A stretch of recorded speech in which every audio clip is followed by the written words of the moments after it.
Y aquí estamos otra vez en vivo en el show Pregúntale a la Abogada. Un gusto estar con ustedes, Arturo Zapata, co-host. Y saben qué hacer cuando no encuentran a un ser querido, cuando se ha desaparecido y empieza ahí el miedo. Pues quédense ahí porque la licenciada nos va a decir qué es lo que se debe de hacer. Licenciada. ¿Qué tal? Buenas tardes. En efecto, yo creo que todos hemos escuchado, ojalá que no lo estemos viviendo en nuestra vida, en nuestra familia, pero hemos escuchado cuando de alguien que ha desaparecido.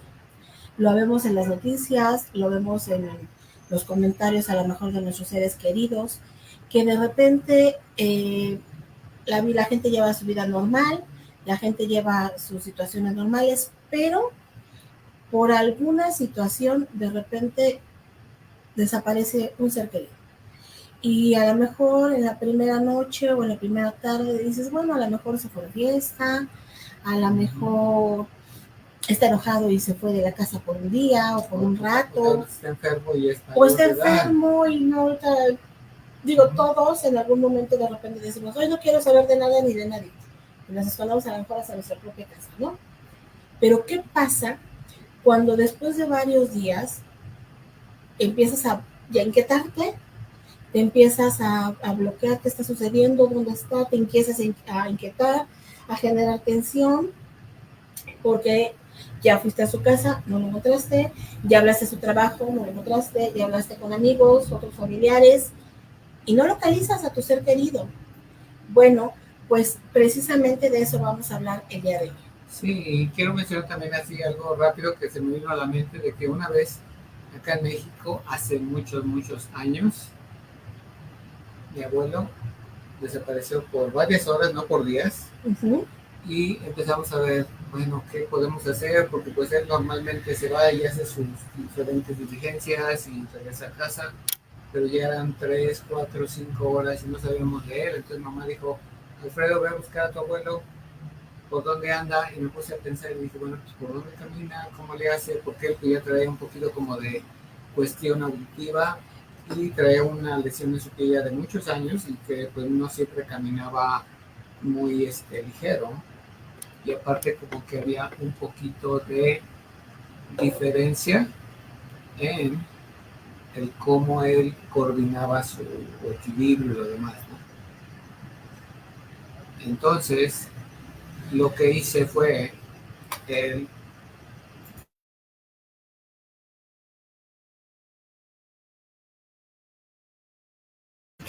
Bueno, pues ¿qué sucede en esos casos? Y la verdad es que es cierto. Este tipo de cosas, digo, puede pasar a cualquiera, ¿no? Cualquiera puede desaparecer, es una realidad, pero es muy sucedido a veces, lamentablemente, que los adultos mayores no los encontramos. No los encontramos porque a lo mejor por una situación de salud, a lo mejor porque la persona acostumbra a salir a la calle, acostumbra a ir a hacer sus propias actividades y de repente no está. Hace no mucho tiempo me platicaba una conocida que ella tiene su suegro, bueno, tenía su suegro, en este momento el señor ya falleció, pero tenía su suegro y que él de repente se iba, decía, ahorita vengo, y agarraba sus cosas, su mochilita, sus cosas, su dinero y vámonos. Y ¡pam!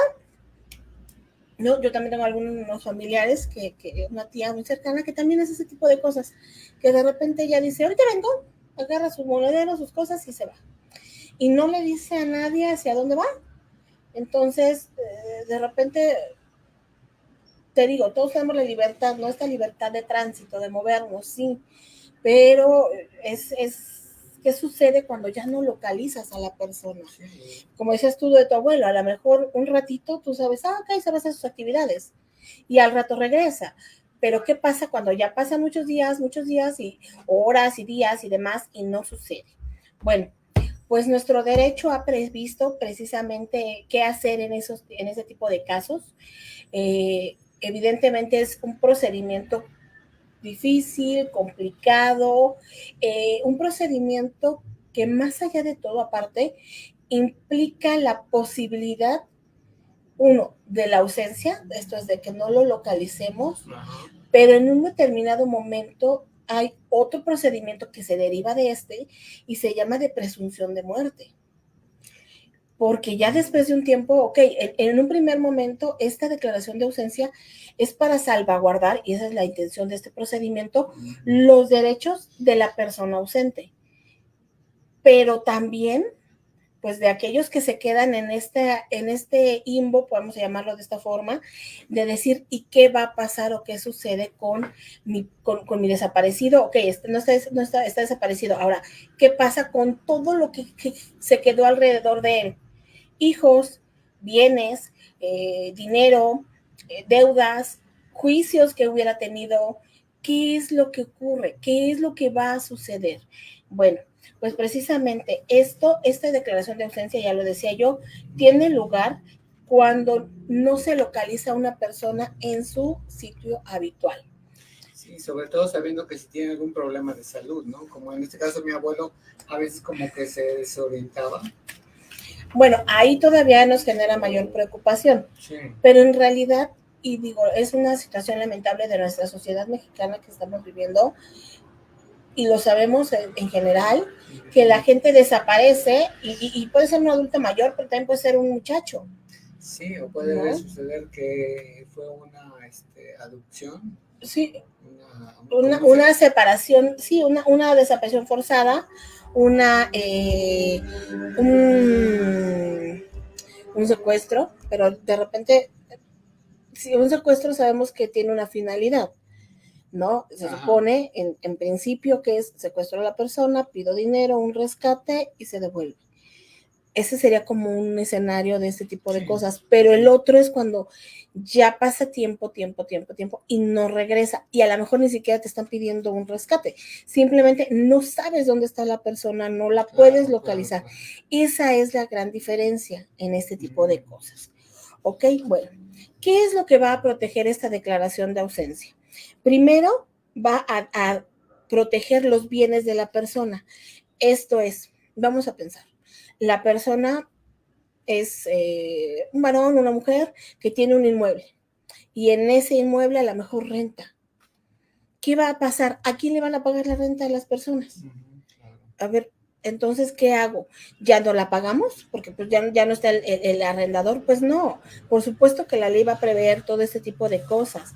Va a cuidar su patrimonio, va a cuidar sus derechos, ¿ok?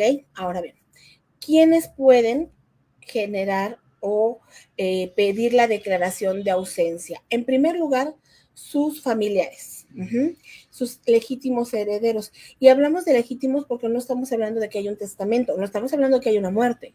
¿Quiénes serían los legítimos? Ejemplo, en mi caso, mis legítimos herederos, por ejemplo, mis hijos. Ellos podrían solicitar la declaración de ausencia en el caso de que yo desapareciera, ¿no? Esto lo voy a hablar en primera persona para que nadie se sienta aludido. Entonces, si yo desapareciera, mis legítimos herederos serían mis hijos, mis padres, entonces ellos son los que podrían solicitar esta declaración de ausencia. Claro. Esa es una. Alguna otra persona que se considere que tenga un derecho. Vamos a pensar que la persona tenga deudas. ¿Quién tendría un derecho? Pues el acreedor. Decir, oye, desapareció y me debe, ahora quién le cobro, pero pues antes de poder iniciar un procedimiento tiene que buscar a quién o con quién. Entonces, él puede también solicitarlo. Evidentemente va a tener que acreditar el interés del por qué quiere que se lleve a cabo este procedimiento de declaración de ausencia. En último de los casos, o en uno de los casos también puede ser el Ministerio Público, también puede iniciar esta declaración de ausencia. ¿Cómo se hace esta declaración? Digo, obviamente es un procedimiento técnico, es un procedimiento largo y difícil. La verdad es que este procedimiento sí es mucho más complicado que algunos otros, pero bueno, en grandes pasos, primero se tiene que precisamente presentar la declaración de ausencia. Existe ya la Ley Federal Ley Federal de Declaración Especial de Ausencia de Personas Desaparecidas. Bueno, ¿Qué es lo que vas a hacer? Vas a presentar una demanda precisamente señalando que existe una denuncia, perdón, de esta ausencia de la persona, esto es, que no se le localiza. Una vez que la presentas, el órgano jurisdiccional va a admitirla, esta declaración, y entonces va a empezar a hacerse la publicación de edictos en periódicos, primero de la localidad y federales, a fin de que si alguien lo ubica, pueda, o la misma persona, ¿no? A lo mejor, no sé, se extravió. Bueno, pues a lo mejor puede que aparezca precisamente, o alguien lo reconoce. Digo, estamos hablando ahorita en un caso de que la persona desaparezca de manera involuntaria, pero también sabemos que a veces las gentes desaparecen de manera voluntaria. Esto es, el clásico: se fue por un refresco, se fue a comprar unos cigarros y se desapareció. Entonces, ¿qué sucede? Las personas van a publicar estos edictos a fin de buscar o localizar a la persona. Esa es la primera intención, y la primera intención, como lo dije, es salvaguardar sus derechos patrimoniales, pero también familiares, sus bienes y demás. ¿Qué ocurre, por ejemplo, si desaparece y tiene hijos menores de edad? ¿Quiénes van a ejercer la patria potestad? ¿Quién va a ejercer la guardia y custodia? Claro. Entonces, ahí hay procedimientos en los que se requiere que ambos padres, por ejemplo, den un consentimiento. ¿Qué sucede cuando no está uno de ellos? Sí, o si tuvieron tal vez un lapso mental en que a veces la persona pueda perder la noción de dónde También, está, o esté tal vez tomando un medicamento que le altere su realidad, ¿no? Sí sucede. Digo, hace no mucho tuve un caso cercano de una conocida en la que por un medicamento a su papá tenía una situación neurológica, y su papá se ponía mucho peor con el medicamento. Digo, resultaba contradictorio, pero le curaba unas cosas, pero le dañaba en otras. Entonces, sucedía algo así. Y lo malo es que este señor de repente, pues si se alteraba, y si estaba en un estado alterado y salía de su casa, imagínate, se puede perder, ¿no? Este señor, pues obviamente por intervención de esta persona, de esta amiga y sus familiares, lo tuvieron que llevar a una casa de reposo, y está ahorita muy bien el señor. Pero bueno, esto salvaguardando o intentando de que no vaya a sucederle algo peor, que pudiera pasar. Bueno, el juez va a dictar algunas medidas especiales respecto de la declaración de ausencia. ¿Cuáles van a ser estos? Medidas de guarda y custodia. ¿Quién va a tener a esos hijos, por ejemplo, si existen menores de edad? Alimentos respecto de ellos, patria potestad, uso de vivienda, y alguna otra necesidad que se requiera, ¿no? Por ejemplo, ¿qué también sucede? Servicio médico. Si una persona dejara de trabajar porque está ausente, en teoría, ¿qué sucede si deja de trabajar? Pues le quitan el servicio médico, ¿no? Bueno, pero ¿qué pasa en este tipo de casos? No es que la persona se haya ido de su trabajo o haya renunciado, no. En este caso, la persona está ausente. Entonces, también quitarle los servicios médicos de bote pronto es dejarla en un estado de indefensión a las personas y a las personas que dependen de él, ¿no? Entonces, te decía, se van a hacer unas publicaciones de edictos en determinadas tiempos, en determinadas fechas que el código nos establece. Digo, es algo, te decía, es un procedimiento muy técnico, pero bueno, se van a realizar, y después de determinado tiempo, entonces se va a declarar la ausencia. Entonces, esto es, no apareció, vamos a declarar la ausencia. Y entonces, en esa situación, ¿qué es lo que se recomienda, abogada, para poder hacer el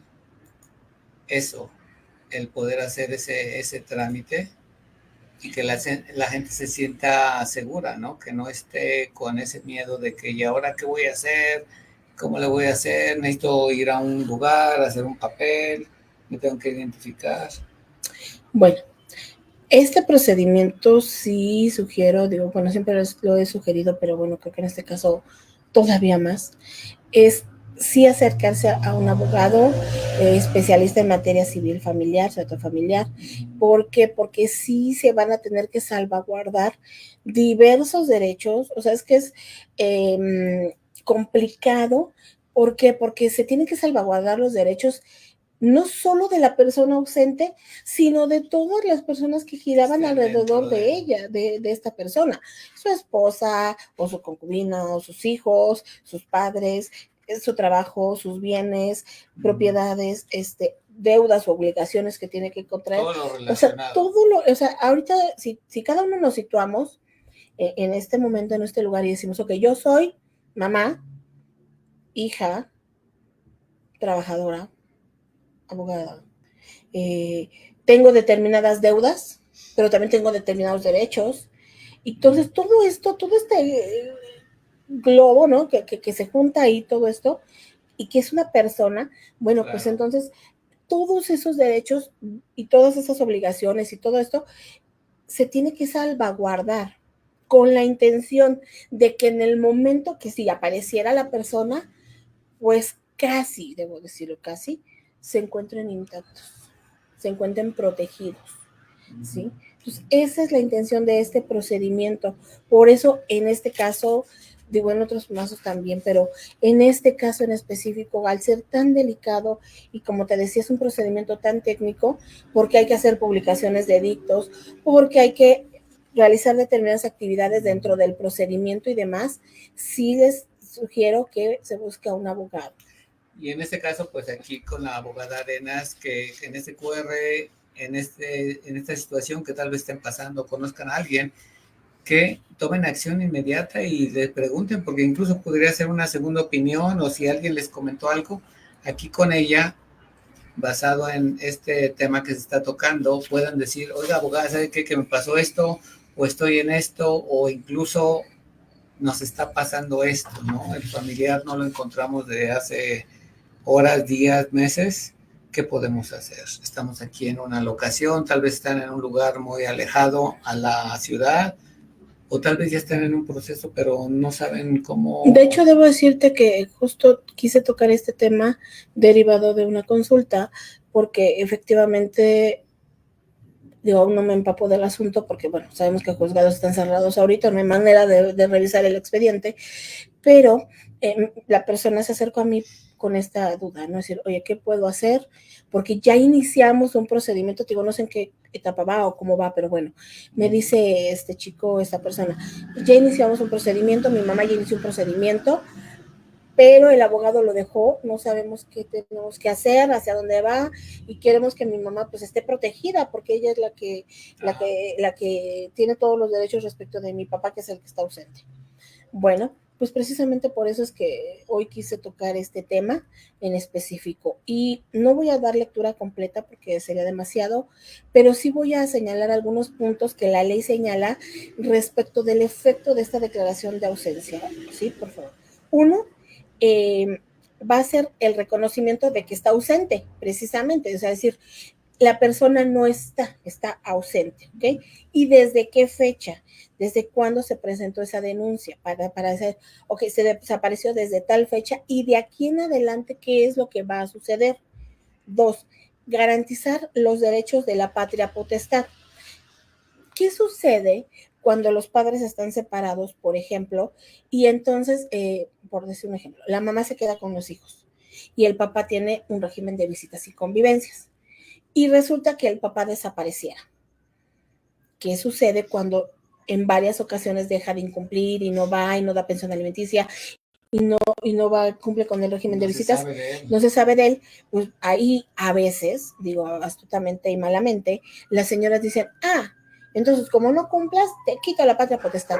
No, perdón, no es que no esté cumpliendo, es que está ausente. O sea, es algo que es diferente. Entonces, ahí es por eso se tiene que señalar o ser preciso en qué momento es que empieza esta declaración de ausencia, porque de ahí en adelante, obviamente, se tendría que salvaguardar, por ejemplo, estos derechos de patria potestad. Dos, guarda y custodia. ¿Quién tiene los hijos? Vamos a pensar en un caso diverso. La mamá se le queda a los hijos y ella es quien desaparece. ¿Qué va a suceder? Ajá, claro, se van a quedar, están en la escuela, son menores. Son menores, ¿quién los va a recoger? Los abuelos, claro. El padre ahora se tendrá que hacer cargo. ¿Cuál es la situación? ¿Ok?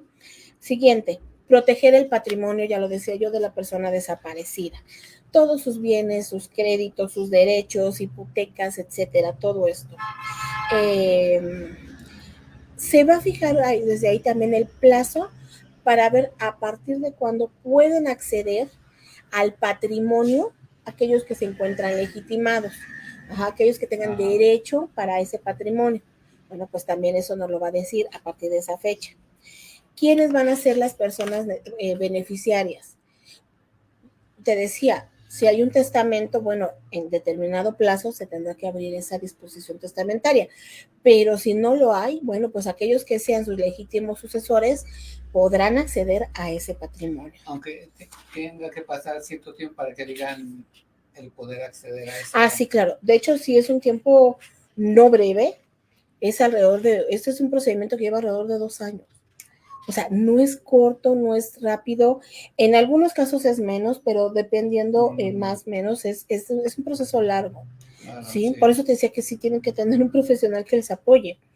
Va a suspender de manera provisional, los actos judiciales en contra de la persona. Esto es, si hay un juicio en contra, se va a suspender ese juicio. Hasta que obviamente haya quien responda respecto del ausente, ¿no? Se va a declarar también a un representante que es el que tendrá que tomar las determinaciones respecto de esta persona, ¿sí? Ese representante va a ejercer actos de administración y de dominio, pero el de dominio no es de manera libre, sino que va con la supervisión de un juez. De dominio es que disponga de sus cosas. Entonces, no solo va a administrar los bienes, sino que puede disponer de ellos, pero vigilado por un juez. ¿Ok? Ahora, en algún momento también la disolución del vínculo matrimonial. ¿Qué sucede? Por ejemplo, se va y la esposa se queda sola o al revés y después de determinado tiempo quiere volver a casarse.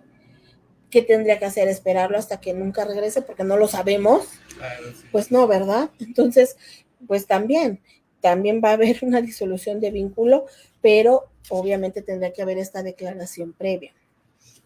¿Ok? Entonces, te decía yo, son muchos, hay más efectos, hay muchos más efectos que se tienen que hacer, pero es importante que sepamos qué es lo que va a suceder. Así que los pasos básicos, ¿no? El ABC para estar tranquilo y que la gente también a nivel emocional no vaya a cometer alguna situación no benéfica. Bueno, lo que ocurre, y lamentablemente también sucede, que llega a haber abusos. Vamos a pensar, la persona desaparece y con posterioridad se vacían sus cuentas. Y dices, ¿cómo? Pues si no está. Bueno, hay abusos, ¿no? O una venta de un inmueble. Entonces, hay determinadas situaciones de hecho, que no son de derecho, sí de hecho, porque pasan, que interrumpen los derechos del ausente. Y te digo, el ausente muchas veces no es porque quiere estar ausente, ¿no? Es porque se le sustrae o alguien lo sustrae. Entonces, este es el tema, protegerla en primer momento a él y después a los que tengan derecho respecto de los bienes y derechos de esa persona, ¿no? Entonces, es bien importante que se tengan esos cuidados, que la gente no crea que porque una persona desaparece, entonces ahora puede disponer. Sí, no. Claro, ya no está. Ya pues no ahora está. me llevo la televisión, ¿no? O la computadora. Sí, no, y no puede ser eso. No puede ser eso. Entonces, la ley nos va a fijar estos términos, estos plazos, bajo qué condiciones las personas podrían acceder a esos bienes, a esas situaciones, a ese patrimonio. Sí lo van a poder hacer, sí, bajo ciertas circunstancias. Otra, ya lo decía, cómo se le puede seguir protegiendo, por ejemplo, en todos los derechos de seguridad social a las personas con derecho, ¿no? Si hay un régimen de seguridad social, en el ISSSTE, en el IMSS, etcétera, bueno, ¿qué sucede? ¿Cómo se les sigue protegiendo a esas personas? ¿No? Entonces, sí se puede, sí existen las formas de hacerlo, pero por favor, sí tienen que acudir, a un profesional del derecho. No quiero ser tan técnica en este caso, porque sí es muy técnico, pero sí se requiere que se cuiden y que no crean que porque no ven a la persona, entonces pueden hacer lo que quieran con el patrimonio, ¿no? Sí, claro, por eso aquí la licenciada está haciendo el énfasis de que sí, a nivel de esta situación es un profesional, es el indicado para realmente dar una guía o por lo menos una orientación o una manera de estar tranquilos, porque esta situación es muy, se puede decir, candente en cuanto a emociones.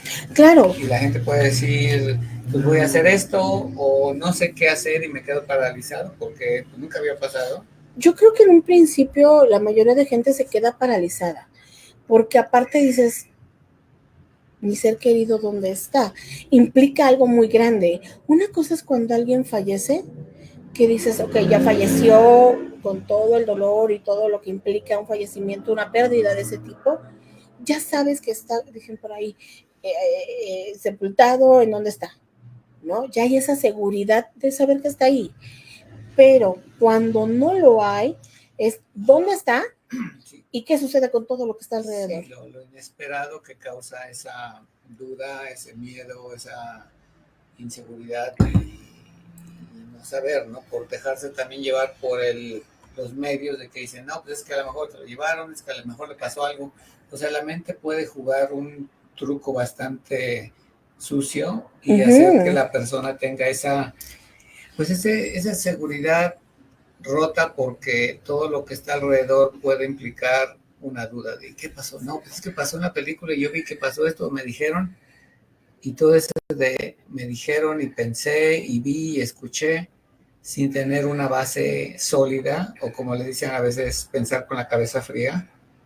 Y qué mejor con la guía de un profesional. Y los puede llevar a cometer un delito, ¿no? A lo mejor falsifican claro. Una firma. Bueno, ahí ahora nos vamos a ir enlazado a otro campo, ¿no? ¿Qué sucede si falsifican una firma, por ejemplo? Sí. Bueno, pues en algún momento habrá un tercero que pueda impugnar esa firma de falsa. Y entonces va a decir, ok, esa firma es falsa y lo van a tener que probar en juicio y van a tener que... ¿Para qué nos metemos en todo esto si lo podemos hacer de manera legal? Sí, ¿no? Sí, de manera en paz, tranquila y que no tenga miedo la persona a poder decir esto no es lo que yo pensaba, es algo mucho más simple. Pues te digo, no es simple a lo mejor porque el procedimiento es pesado, sí, es largo. Pero es legal y es correcto. Es lo que tienes que hacer, ¿no? No es que te brinques, ¿no? Y entonces ahora ya todo lo que era de él ahora es mío. No, pues no es así, ¿no? Entonces ahí hay que tener ese cuidado, no caer en esa, a lo mejor desesperación, en ese abuso, porque es un abuso. Entonces, hay que prever ese tipo de situaciones, ¿no? Y no caer en el, me dijeron que puedo hacer esto, ¿no? A lo mejor por la fácil dijeran por ahí, dices, pues lo hago. Pero al rato tú no sabes si la persona va a regresar, tú no sabes si alguien más puede objetar esa firma, o esa situación, o sus documentos, etcétera. Entonces, hay que llevar a cabo el procedimiento adecuado, por difícil, por largo, por costoso, porque debo decir que aparte es un procedimiento costoso por la publicación de los edictos. Entonces, más allá de lo que el abogado te cobre, la publicación de los edictos es cara. Entonces, pues ni modo, hay que hacer ese trámite. ¿Y habrá algún tipo de, como les llaman, defensor de oficio que pudiera asesorar a una persona que tal vez tiene pues muy limitada su economía y dirán, pues sí, así como dice la abogada que se tiene que hacer legal, pero pues nosotros, él era el que proveía los recursos o no estamos en posibilidades de hacer ningún tipo de gasto de esa manera? ¿Qué podemos hacer? ¿Hay un lugar en donde puedan ir o que le pregunten a la abogada? Sí hay defensoría de oficio, ya lo hemos platicado. Pero digo, lamentablemente las experiencias de algunos clientes que me han platicado pues no han sido las ideales. Claro. La verdad es que han sido asuntos a lo mejor de divorcio o de alimentos. Digo, nunca un procedimiento tan técnico serio, y tan serio como este, pero no han sido buenas las experiencias de los clientes. Digo, yo no les descarto ni les quito la idea de que si requieren ir a una defensoría de oficio, pues que lo hagan. Pero la verdad es que no creo que sea lo adecuado, al menos no en este tipo de asuntos. Entonces, pero bueno, las instancias están y pueden acudir. Sí, claro, y ahorita aclarando esto, la licenciada creo que da un punto muy válido y sobre todo muy de ayuda en que ella por eso creó este espacio para que la gente diga, pregúntenme, quiero poderles dar por lo menos una luz para que se sientan tranquilos y puedan ver a dónde pueden recurrir sin dejar que esas emociones o esa situación los trastorne, porque así como comentaba ahorita de que pues sí hay instancias que puedan dar ese soporte, pero no necesariamente hay una tanto garantía o un seguimiento de manera correcta. Y una verdadera retroalimentación para las personas, de verdad. Sí. Las experiencias que me han contado son bastante desagradables porque no hay esa compromiso y no hay esa empatía y esa reciprocidad de, oye, me está pasando esto, ¿qué hago? Y alguien que tenga esta situación tan delicada y que no sea escuchada y que no sea orientada adecuadamente, yo creo que es algo muy grave. Porque te digo, no se trata nada más de una situación de la persona, es todo lo que engloba, toda su personalidad jurídica, todo lo que ella implica, bienes, derechos, obligaciones, patrimonio, etcétera. Entonces, yo soy de la idea que se acuda con un profesional, pero particular de preferencia, si lo pueden hacer. Exacto, y aquí pues la licenciada está con su oído listo, sobre todo en estas situaciones, como lo comenta, son delicadas, son de un proceso no rápido, así como sacar una fotocopia y ya estuvo, sino que al contrario, requieren de esa empatía, de ese oído empático y dispuesto a orientar, que más allá de una asesoría es más el poder escuchar a las personas, que a veces es lo que necesitamos en esos momentos, de que en ese tiempo cuando desapareció mi abuelo, pues no fue algo tan serio, porque sí lo encontré después de unas cuadras, sabiendo ya por dónde navegaba él, y no había también ese tipo de servicios en ese momento, porque fue hace varias décadas, pero me dio gusto de que lo pude encontrar, lo traje a casa con bien, pero en los otros casos y hoy en día, en donde hay pues toda la urbanización y demasiadas situaciones que pueden alterar la seguridad de alguien, es prioridad de que acudan pues con un profesional y la licenciada aquí está diciendo, hey, aquí estoy, mándame pregunta o conocieron de alguien o saben de alguien o están pasando por esa situación, mándenle mensaje. Esa consulta les puede salvar mucha tranquilidad y les puede ayudar a tener mejor visión, ¿no?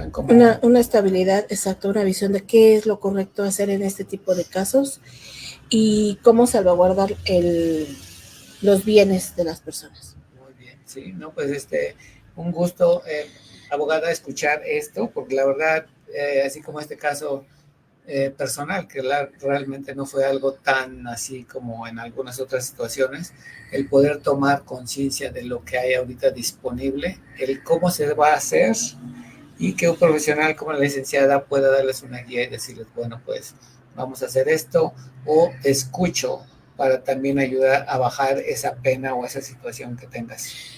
Parte de la profesión de un abogado es saber escuchar.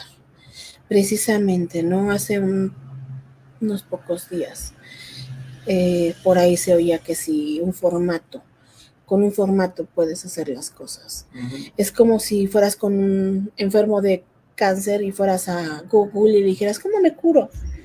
No es la forma. Los formatos no son las formas de aliviar estas situaciones, ¿no? Este tipo de cosas, como cualquier otro juicio, debe ser personalizado. Cada situación es diferente, es personal, es íntima, y entonces no puedes agarrar y con un formato pretender aliviar todas las situaciones. Claro, entonces, claro. Que también las personas tengan ese tipo de conciencia, no porque alguien lo diga, ay, con formatos. Si todo fuera con formatos, pues no habría especializaciones en nada, ¿no? Porque Claro. todo lo haríamos a base de formatos. No, Así no es. es la forma en ese tipo de asuntos. Así es, ¿no? Pues gracias, licenciada, una vez más por este tiempo, y gracias a los que nos están escuchando, viendo, y no se acuerden, no se olviden de que transmisión va a estar también en YouTube, en Spotify. Vamos a subir. Y aparte también hay un mensaje, ¿no? Para los pasantes y los abogados. ¿Hay algún sí, taller, ya. verdad? Vamos a tener nuestro curso respecto de la forma de aplicar de manera exitosa el nuevo Código Nacional de Procedimientos Civiles y Familiares. Inscríbanse, hay un precio especial para aquellos que se inscriban de manera anticipada. Exacto, es algo que también la licenciada ha estado trabajando ya por algunas semanas, y es especialmente, como dijo, para dar esas claves para que se pueda llevar a cabo de manera exitosa. De manera exitosa estas nuevas reformas. Sí, la nueva reforma, bueno, el nuevo código. El nuevo código, sobre todo pues, para los pasantes, incluso los abogados, porque el estar siempre al día, en este Hay caso... Hay que seguirse preparando siempre, definitivamente. Entonces ya lo tiene ahí disponible. Acuérdense, con la preventa van a poder también pues tener un ahorro a nivel económico, y pueden tener eso y estar a la vanguardia. Así a es. nivel de leyes. Así es. Muy bien, bueno, pues entonces nos estamos viendo. No se olviden, próximo lunes, misma hora, aquí en Facebook Live. Hasta luego, bonita tarde.